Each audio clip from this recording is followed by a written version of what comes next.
Критики до надлежните за расчистување на случајот рекет и 4 барања до нив, како и порака и за политичка одговорност на политичарите. Упати председателот Стево Пендаровски во плодневното обраќање од Вила Водно. Неколку дена од објавите на аудио и видео снимките на порталот на италијанскиот весник Ла Верита, шефот на државата го повтори тоа што го кажа за специјалната обвинителка Катица Јанева и по приведувањето на Бојан Јовановски и Зоран Милески. Јас јавно, уште на самите почетоци на така наречената афера Рекет, го кажав својот став дека сум разочаран од тоа што го слушнав и повикав на брза и темелна истрага.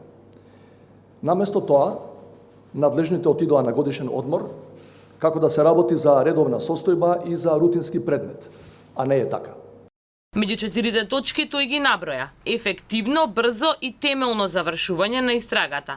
Се обврза дека ќе ги употреби сите овластувања за да ги заштити судиите и обвинителите од притисоци, побара ако има докази да се поднесат обвиненија против сите инволвирани, без разлика дали се на функција или не, а рече и дека покрај кривично-правната инсистира и на политичка одговорност.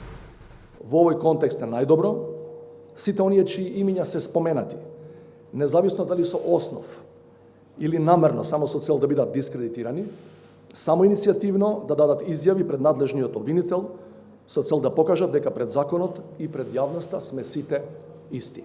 Пендаровски покрај актуелното разочарување од Јанева рече дека СЈ е опозиционирано внатре во системот на редовното јавно обвинителство, треба да продолжи да ги истражува криминалите на власта, нагласувајќи дека нема правна држава, ако власта ги гони само криминалците на претходната власт, а не и криминалците во своите редови.